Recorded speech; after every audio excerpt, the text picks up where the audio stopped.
ordinaryo. Hindi naman mahirap, ordinaryong Pilipino. I am not a president that is attuned with the times of, going in the low and high of society. I have never been there, believe me.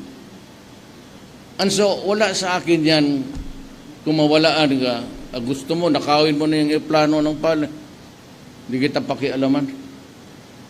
Ay, total, hindi mo naman madala yan kung maski saan. I mean, itong mga mayaman, they do not need the president. You are only worried about the taxes and maybe property, pati yung income, and their safety. And that is it. Hindi sila kailangan magsulat o mag-complain doon sa 8888 because they have no problem at all. But for the ordinary citizen and worker, there's a wide gamut of agonies that they have to deal with. Ako, hindi ako namumulitika. It was the man on the street nagpanalo sa amin. Ni dito sa Maynila, niwala akong isang barangay captain. And yet, nagwalop ako dito.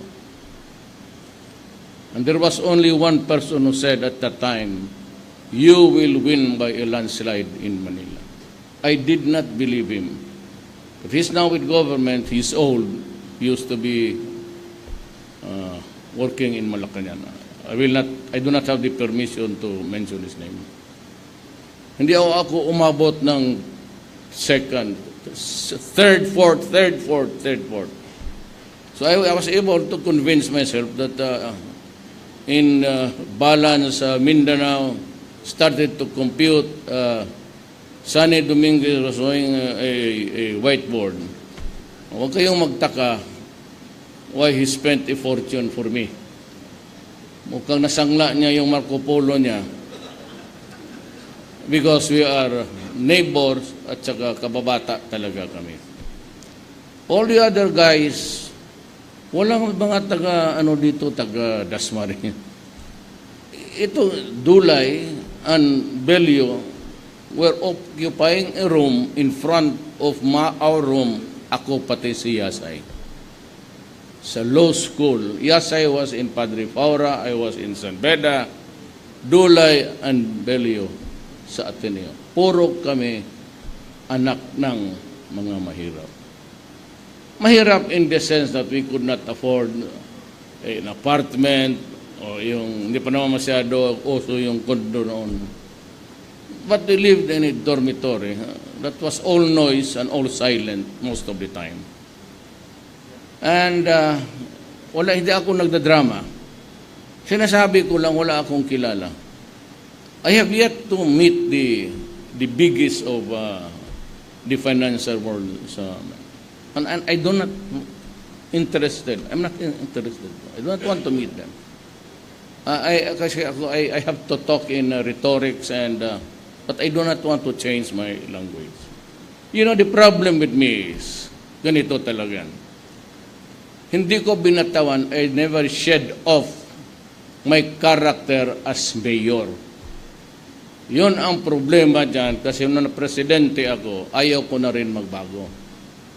So yung putang ina ko doon sa Davao, putang ina rin yan dito, walang kaibahan. Ano na I say that? Talagang ganun eh. And too late to change. But anyway, sabi ko noon, you can bear with me for another 4 years, plus. Alam mo dito sa gobyerno, sinabi ko, huwag ninyong pakialaman ang ordinaryong tao. Kasi yun ang masa ko talaga. I have never met them anywhere. But kung makita ko sila, inuuna ko in this room, mabuti na lang. Siguro, I am sure of Pinaventura, Central Bank, kasi ang pamilya niya, so Sani. Pero kayo? Pero ang Cavite went for me. Pero ayun, sa likod mo na lang mag-umpisa. Kayo? Hindi ko sinasabing hindi kayo bumoto. Hindi niyo ko kilala. Tsaka ang narinig ninyo, yan, extrajudicial killing. But look at Davao now. I invested a lot. Lives, yes. You have to kill to make your city peaceful. Does the media listen? To the Filipino people, makinig. May mga tao talagang buhayin mo. May mga tao talagang patayin mo. When you say ngayon magdebate tayo whether the fought with government forces or not, because kayong mga human rights, you will not bother to listen, so I will not bother to explain to you. Yung makinig lang. In my 23 years as mayor, sabi ka 600 meron. Pero I assure you ngayon, it was all legit. I never ordered the killing of anybody kneeling in front of me. I never harmed anybody, even the toughest idiot na criminal, with his hands outstretched. I never do that because hindi ako lalaki pag ganun ang gawin ko. But kung sabihin mo, hindi kita patawarin, ayun. The rule there is, you ask forgiveness, but never a permission. Sabi nga sa libro. There's a book that says, you ask forgiveness after. But I will never ask permission. Yung mga taga-Maynila na himago sa ano ko, sinabi ko huminto kayo ayaw huminto. Pasensya. Ngayon, kanina, tinawag ko sila. Sinabi ko sa manager ng dalawa, in front of Tugada, I said, a similar in one more incident, and all of you will go. Look for another job. Be sure na walang zipper mabukas dyan. At sinabi ko kay Sid, also a trusted friend of mine. Not because he's from Davao. Alam mo bakit halos lahat Ilocano ang... Kasi ganito yan. Noong estudyante pa ako, pasabak na ako ng mga barkada, the likes of Bebot, Billy Dulay. Yan sa mga dormitory. So, kilala ko ang integrity ng mga tao na yan. Minsan kaming mahirap, Holy Week, hindi kami makauwi kasi magastos. So we are left in a compound sa YMCA na total, aminin ko, matagal naman yun, nag-prescribe na ang crime. Wala kaming makain, sirado yung restaurant. So ninakaw namin yung PX doon. Mga sigarilyo namin, mga Virginia Slims, Chesterfield, Salem. Sabi ko na, halika na. Sabi ko, Bill, ikaw mag-akyat. Sabi niya, address po tayo na, hindi ako pwede dyan. Sabi niya, noon pa ka, huwag mo akong isali. Sige sabihin, sa kainan, kasama na siya. Kung nakawan, si Bilyo talaga yung mahilig sa mag-ganon ng lock. Survival yun eh. Holy Week, wala kang makain. Anong kainin namin? Damo dyan sa YMCA noon? That's what dormitory beside City Hall sa Arosero.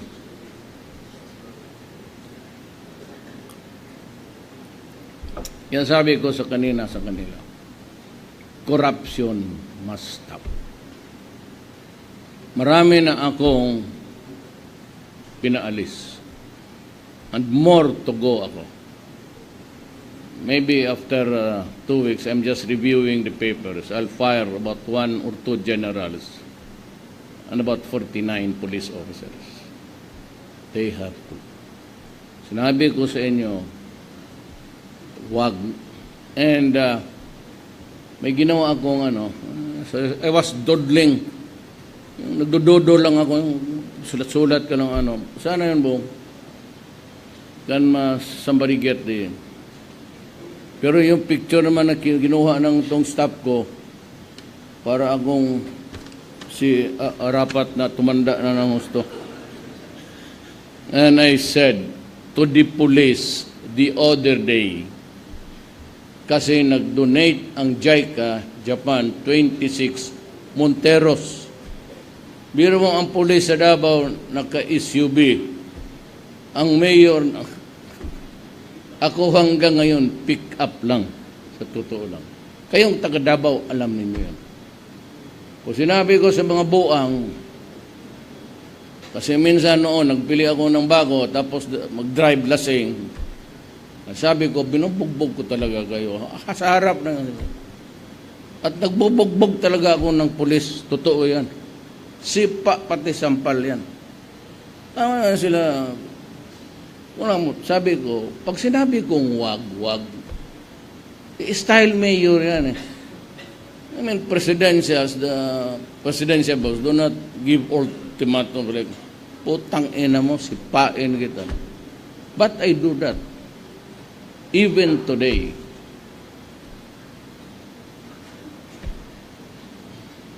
Undersecretary that I fired, gusto kong tadyakan sa mukha niya sa... And I said to the police, not during my watch. Wag sa panahon ko. Yan lang. You just avoid. Ako naman, problema ko, anong tingin ninyo sa akin? Corrupt ba yung mayor na yan? Basta pag-usapan natin during my watch. I don't care if you have the doubts. I don't care if you have tanong-tanong na lang kayo. But look at the bow now. You go around. Walang problema. Get a permit, 3 days. Yung mga simple na ganon. Now, sundin ninyo yan. Okay? Even directors. I'll tell you what. Bakit military karamihan ang cabinet members ko? Kasi ang military, yung mga retired, pag sinabi mong gawin mo yan, gagawin yan. Pag sinabi mong gawin yan, huwag kang maghingi ni piso, susunod yan. Itong bureaucracy ay no particular agency or department. Early on sa employment nila, civil service, eligibility, grade 1 or whatever, masteral, they fight it out. Pero pagdating yan sa yung position supervising or assistant, ganon, iba na ang istorya. Kasi alam nila, ang director is really a political position. Kaya tamad-tamara na yan, wala na sa opisina, maglabas ng hapon, yung mga sakit ng director.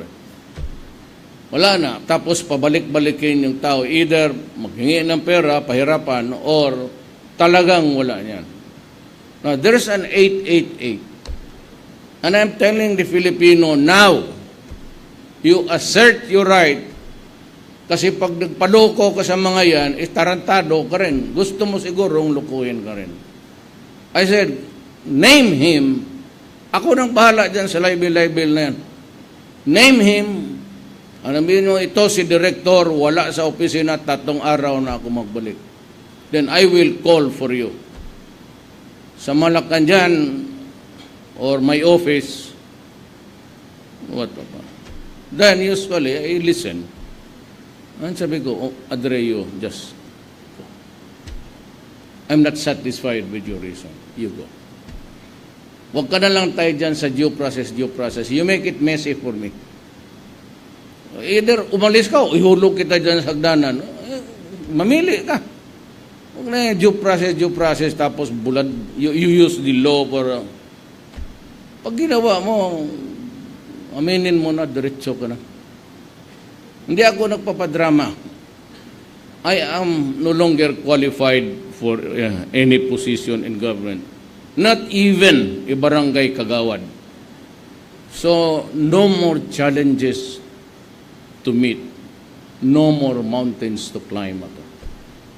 And even in politics, hindi ako nakikialam. Sinabi ko lang, I'm warning you, whatever it is, you have to give concessions. Ang gusto ng muro is sort of a severe form of decentralization. Sila Misware came up with an idea because it was proposed to them not by me, nung Kores panahon pa, and they have been hankering on a republic with a setup of the federal. Hindi akin yan. Those were promises made to the Moro all this year. Ako lang kasi nakikita ko with the rise of ISIS, it becomes doubly troubling for us now. Because while they remain faithful to the talk, si Murad, Jakiri, pati si Nor says that he will listen to me. So salamat Nor if you are listening. I hope that I can deliver. But the final decision will have to be made by the people of the Republic of the Philippines. But I am urging everybody to understand, it's about time that the historical injustice committed to them also corrected. Because sa panahon na ito, kung walang mangyari nito sa BBL ngayon, or we change the Constitution, or do not change the Constitution at all, there will be war in Mindanao. I can assure you, mamili kayo. Hindi ko na makontrol yan. And at this time, sabi ko, it would be a double whammy because my enemy would be their friends. And what would that be? It's the ISIS. They have lost the mass base there, the land base in the Middle East is scattered everywhere. And they can be. I was the first to alarm them during the first command conference. And nobody was talking about it, and I said at the end, there in the horizon looms the dark clouds. So, when Hapilon was imported to the central Mindanao, hindi makakaintindihan niyang Maranao pati Tausug. Mind you. You should believe me because my lola is a Maranao. But itong ganito, when Hapilon was imported there, tapos yung mga pinsan ko na mismo, sinasabi ko sa mga military aid ko, tumatawag na there's a build-up of arms. Hindi nagkulang ang AFP. Nagkulang kami sa calculation kung gaano karami yung bala. Over the years, nag-stock sila sa underground. But ang firearm kali visible. Every Moro would always have a gun in his house. Not for anything, but it is part of the culture. Yun ang... So, kayo. Ayaw ng Congress. Some say that it would be a trip to hell. Well, ako, hindi ako makialam. Kung ano lang gusto ninyo, sige. Pero pagdating ng panahon, adre po tang ina, tapos na tayo nag-uusap nito. Sinabi ko na sa inyo. No, the only way is now is to save the republic. So we'll have to go to war again. And this time, maybe on a bigger scale. Losses, it will include civilians. As a matter of fact, most of these casualties would be civilians. Yan lang, hindi ko tinatakot ang tao. Alam na kaming taga Mindanao, alam nila. Secretary Mamao, si Maranao, medyo ano kami, kasi maranaw rin ito eh. So, he's in the cabinet, but he advises me. Kami ang pigil-pigil lang. We talk to them, we plead, we beg na pag-usapan lang natin to. Kung hindi namin, we cannot play God. So there has to be a time of reckoning for this. When? I do not know. So yan ang sa corruption. Wala talaga akong patawad yan. Particularly the police. I'm warning you. Lalo na yan nasa droga. Maybe I could forgive you kung maghila ka dyan ng smuggling dyan sa South Tarba. Nasa droga ka. Kung police ka, number 1 ka sa listahan. Mamatay ka? Maybe. Wala akong guarantee dyan sa inyo. Very dangerous to tread. You know why? There are 4 million addicts. They have made a portion of the inhabitants of my country slaves. They are the Filipinos who are addicted to drugs. And they crave for it and have become slaves of it. Kasi ito kung bakit ko na galit ako, ganito yan.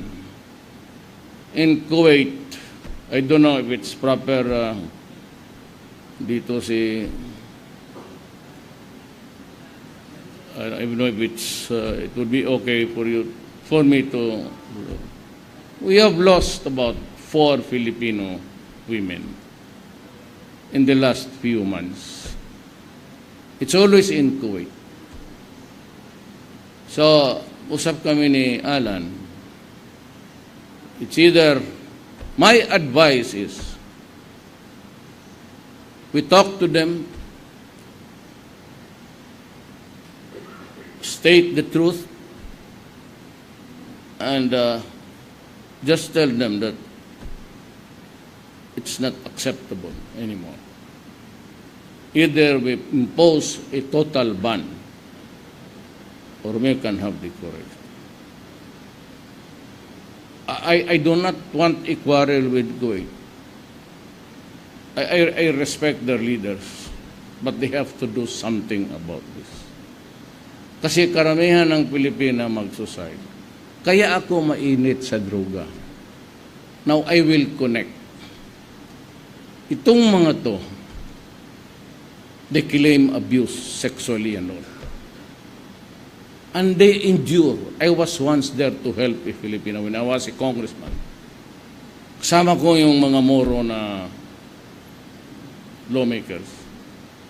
And we were successful. We were talking to King Fahd, but it was a bit of his, medyo may dementia na. But okay.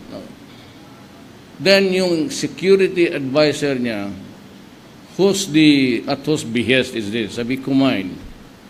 They are my constituents in the city of Davao. Sabi niya ganito, you tell them that in some Arab society, not all, it is not the general practice, of course. With due apologies to all Arabs, I'm sorry.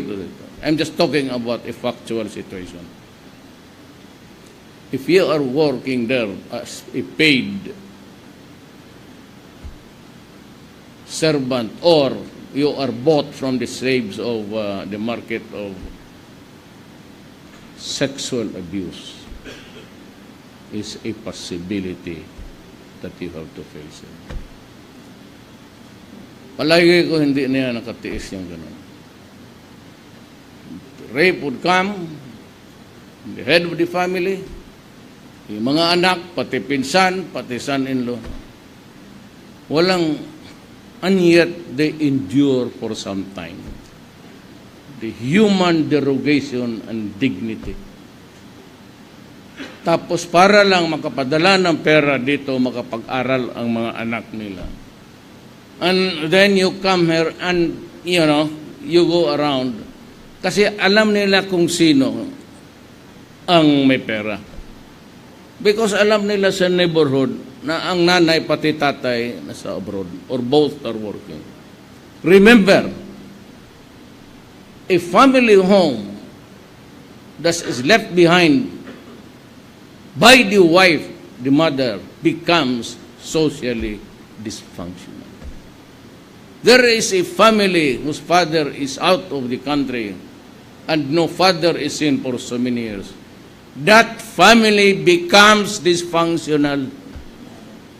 Pag ang nanay pati tatay umalis, nagtrabaho, iiwan ng ang mga bata, kaya nire-rape lang yung tiyuhin kasi ang tatay nila wala, ang nanay. Tapos yung pawis nila, pati dugo nila,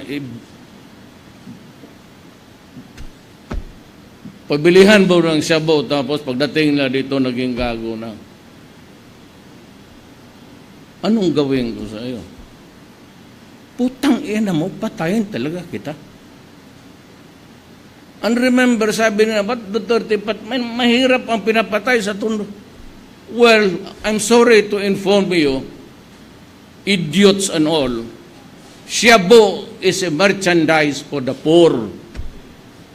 Yung mga taga San Lorenzo, Postbank, they have their yacht, they have their plane, they go somewhere else. They go to a farmhouse far from the madding crowd of urban dwellers. And they do cocaine, heroin, cannabis, and all. It does not make them an overnight monster. Why? Because it is organic, poppy. And all of these things are derivative of an organic plant. Shabu is a mixture of deadly chemicals.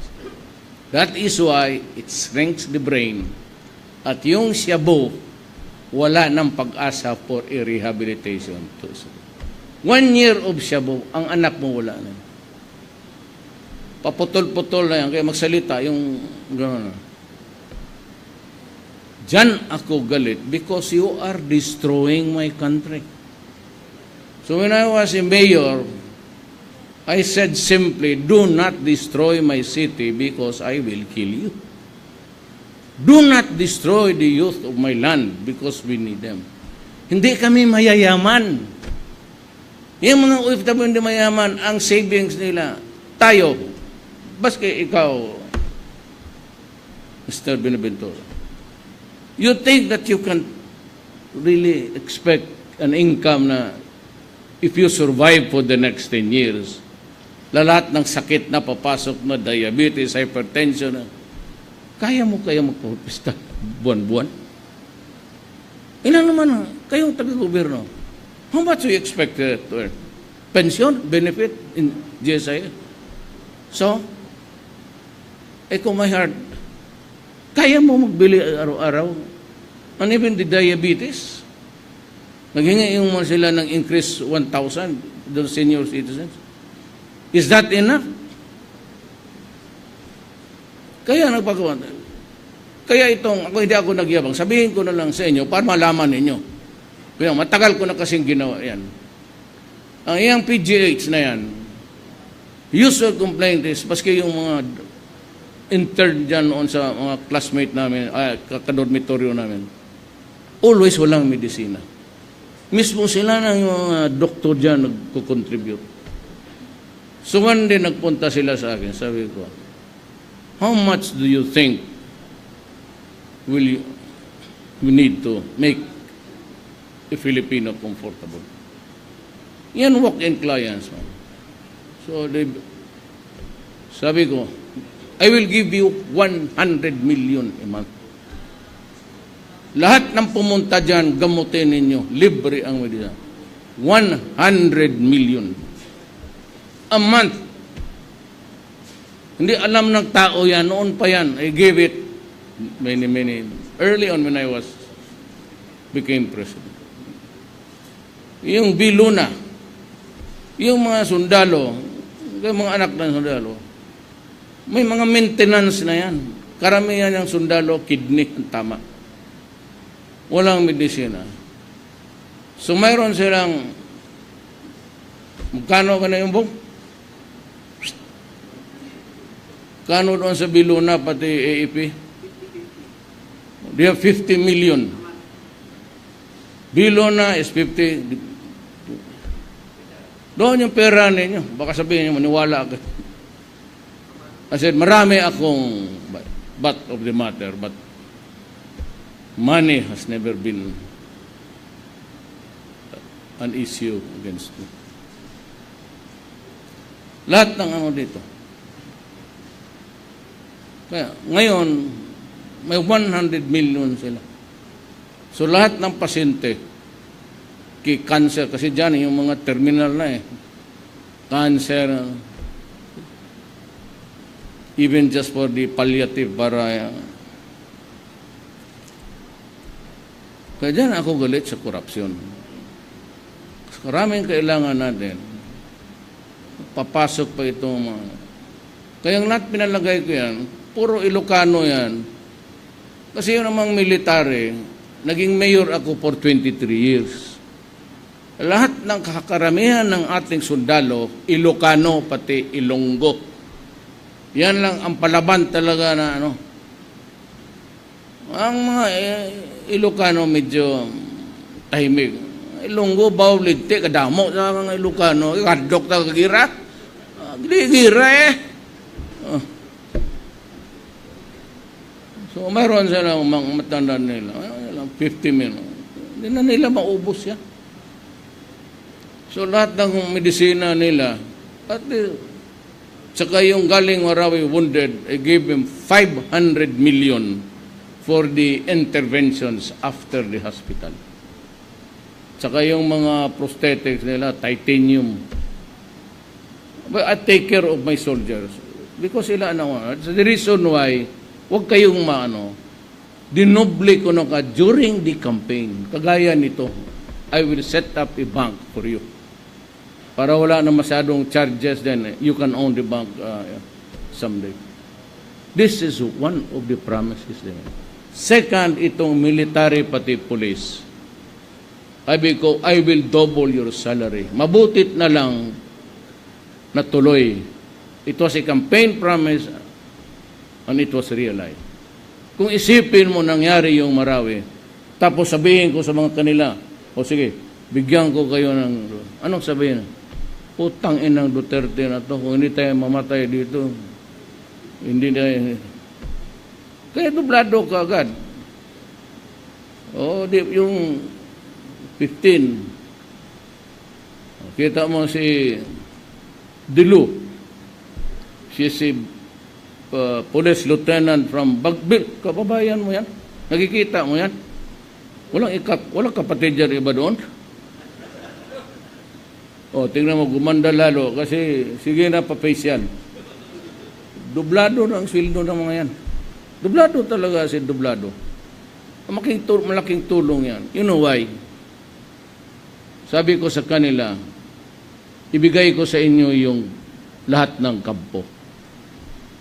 Umalis kayo dyan, pero inyo na yan. Parintahan ninyo 50, 100 years. Maraming take. 100 years is a lifetime, even 50. Yung kita niyan, ibigay ko sa inyo.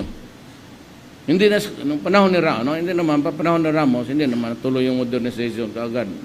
They were expecting so much. They thought that it was a windfall actually. But dito, idiretso ko na sa kanila. Sabi ni Sunny Dominguez, no. Ito yan siyang sinuno. No. Basta pera na ang pag-usapan. Okay, hindi niya alam, pagpausap siya nandiyan na si Mr. No. Pero, sana may pera. No. Si Jok, no, isa pa yan. Kaya, ubos na lang ang buhok sa kagagano. Yan dalawa ang kontrabida dyan kasi, you must realize, mga politiko kami, even Berbot. Yung pagganon sa tao, maski na wala ng election, kasi alam namin ang problema. We have stared at it eyeball to eyeball. Sige, tulong nga. Ito ay, no. Sabi ko na, ibigay ko ang pera sa AFP. Sabi niya, no. Man, he should know. Kasi ang father-in-law niya, was a military guy, Air Force. Yung Andros Air Base, kasi yung pangalan sa father-in-law niya. So, alam nito, kapag sabi ko, ibigay ko, wala akong sinasabi, ha? Sabi ko, ibigay ko na sa, no. Gumawa tayo ng mini GSIS, financial institution, only for the military and police. Yun ang mag-manage ng pera. Kasi pag sabi ko, ibigay na ko na, yung pera, inyo na, buwan-buwan, bahala na kayo, gastos eh. No. Hindi po ko masisi, father-in-law is a military man. Alam niya eh. So yung drugs, hindi talaga matatapos yan. To the very last day. Pero naman itong, grabe na itong mga human rights. Itong mga, ito yung pinatay ni Duterte. 7,000. Okay lang sa akin yan. Pero, turn the page. Because sabi nyo, it's a social problem. May mga ulol naman, it is an health issue. Oh God, if it is a health issue, if it is a social problem, baliktarin mo. Why was it start? What is being done? Where is the most contaminated area? How do we deal with it? Kung punta lang dito itong mga human rights, kasi sabihin na itong mga, alam mo na, ito yung pinatay ni Duterte. Ito sobra man, may isa 10,000. Kung totoo yung 10,000, bilyonaryo na lahat yung punerarya ng Pilipinas, karami dyan. Magkolekta ka lang ng 2,000 dyan sa... So, okay masabihin na pinatay. You cannot enforce the law without. At saka para yan sa mahirap. Sila yan eh. So, yung mahihirap, hindi na alam, galit kayo sa akin, kayo yan. And I'm trying to save your skin. Kaya nandyan ako, kung wala ako, nagkalit-silit. Hindi ninyo alam gaano kalala ang problema hanggang hindi ako na presidente. Hindi ninyo alam na mga police generals nandyan sa droga kung hindi ako na presidente. Hindi ninyo alam na police ng Manila. Hindi naman lahat. So the fact that it was heavily contaminated speaks volumes of the suffering of the Philippine. Kaya lang ang simple. If that is the only achievement that I can, wala naman ako, I did not promise you anything. Sabi ko siya, bubo ako. So sabi ko si Sane, bright ka. Kasi kindergarten pa kami, valedictorian na yan eh. So hanggang nagpunta ng States, nagwarto ng kabasan o Columbia. Humble ka masyado.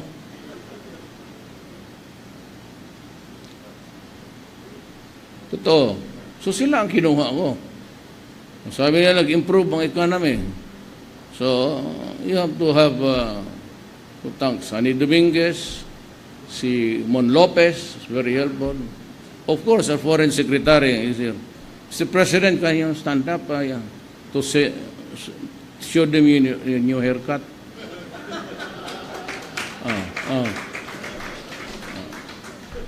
Ito, hindi pa na presidente. Tignan mo yung ulo sa likod. May ostiya na. Pare, may mga butas yung gagong yan dito. Tignan mo kanya, ready-made na. I think it's the most qualified actually. Makita mo naman performance. The way he talks, the way he deals with the problem, the way the burden of the country is being solved outside. I can only say that I was not really wrong in choosing. Marunong talaga, bright. And even the way he talks.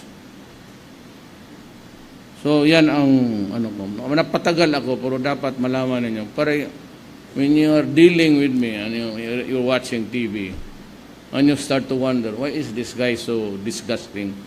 Almost odious in his ganun yung mga mayor. Davao, Mindanao. Magsakay kami ng eroplano na pauwi. Alam mo, 3 hours and 40 minutes yan.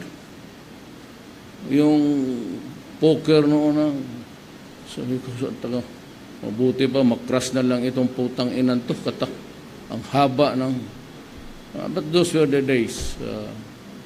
Davao na, it's 1 hour 30 minutes. So I'm leaving for the last flight. Now, sakay ako. At saka ang flight, walang hinto eh. There's about 32 flights a day for Davao. You can choose the hour even when to go out.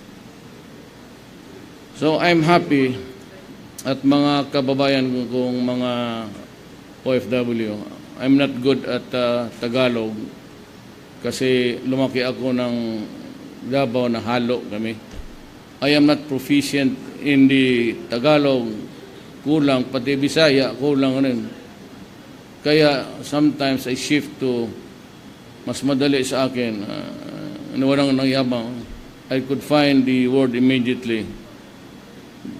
Tagalog ako, minsan mag-English na lang. Tapos wag ninyo, do not be offended yung sabi ko, ano ba Tagalog nitong yawa na ito? Kasi ang Bisaya, totoo yan. May mga Bisaya dyan. Pag may hinahanap kami na bagay, tatay namin, saan yung baso dito? Saan yung yawag?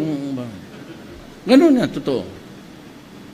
Ganun ang, yan ang hindi nang alam.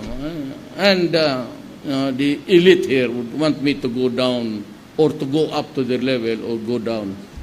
So I choose to go down and just have to be what I am.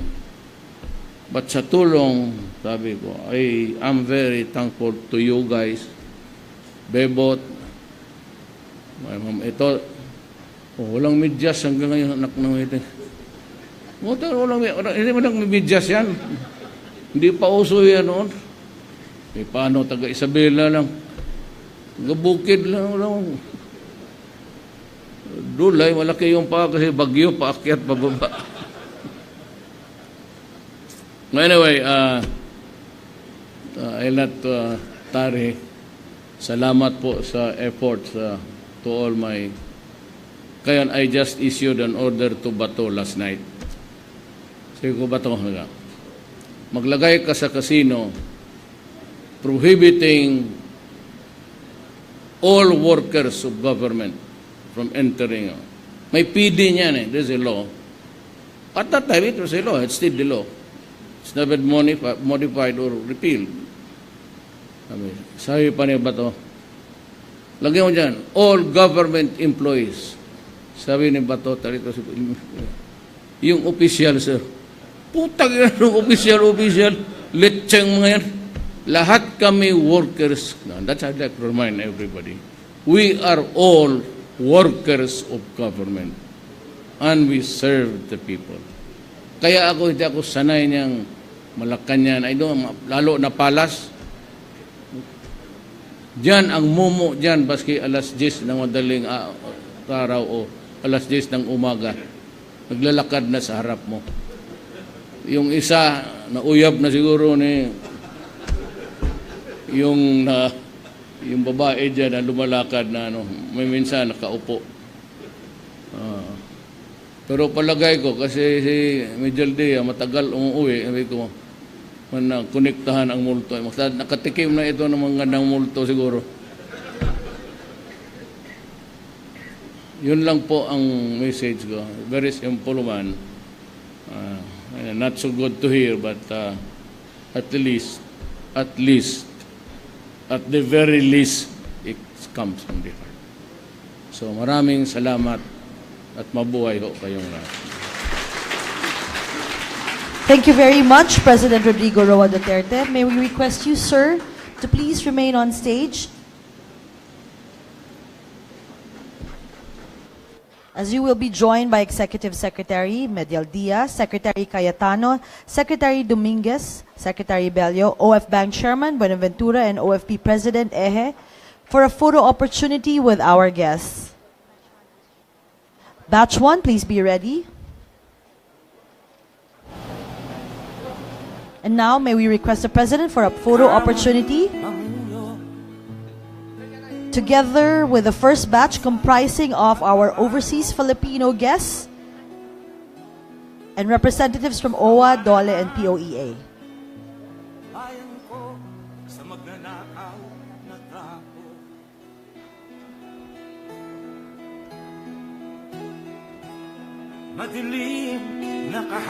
May we request batch 2 to also be on standby. Ikaw ang mag-aahon sa piling mo,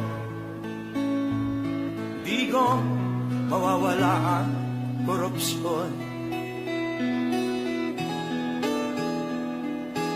Thank you so much. Tayo na, Pilipinas, tayo na magbago.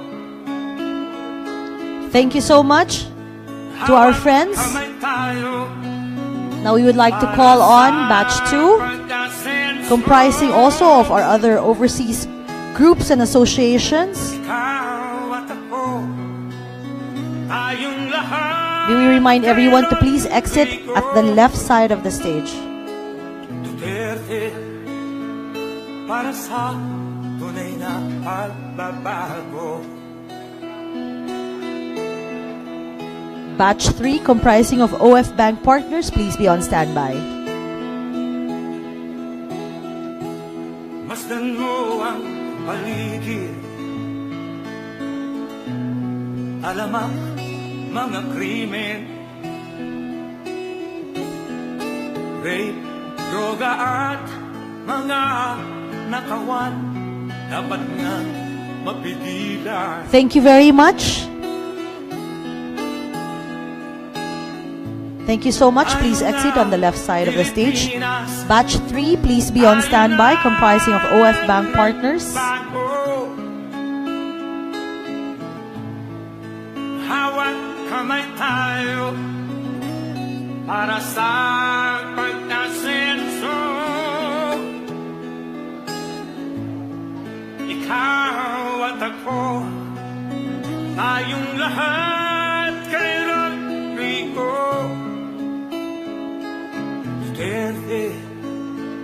May I request batch 4 to be on standby after Why am I here? I am here because I love my country and I love the people of the Philippines. Ikaw at ako, tayong lahat kay Rodrigo. Duterte, para sa tunay na pagbabago. batch 4, comprising of Landbank, OFBank board and officers, please be on standby. Thank you very much. Now may we call on batch 4 for the pictorials.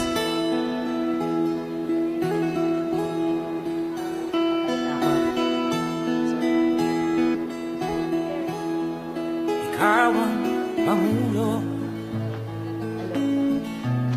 para sa pagbabago. Sawa na ang bayan ko sa magnanakaw na trapo.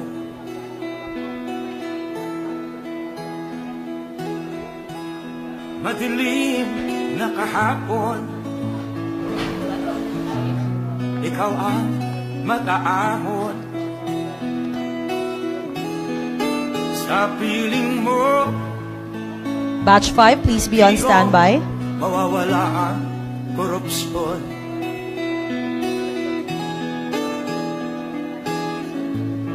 Tayo na, Pilipinas, tayo na magbago. Hawak kamay tayo para sa pagkasenso. Thank you very much. Now may I ask on batch 5, comprising of OFB head office officers and staff, to please come on stage. Duterte, para sa tunay tunay na pagbabago.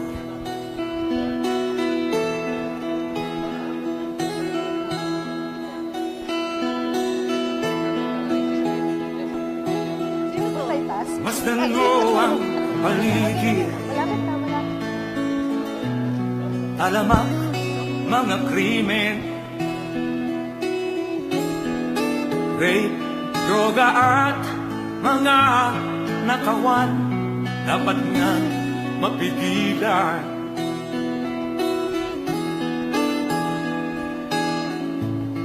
Tayo na Pilipinas, Thank you very much. tayo na magbago. Thank you very much, President Rodrigo Roa Duterte, and to our other special guests. We are greatly honored by your presence.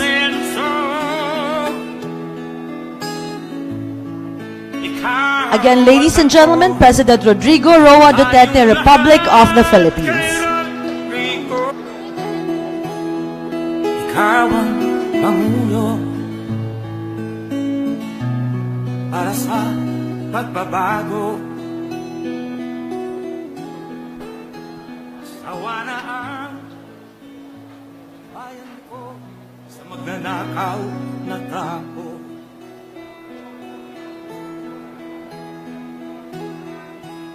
Madilim na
Baka makita ito para makita.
sir, dive ka na dyan.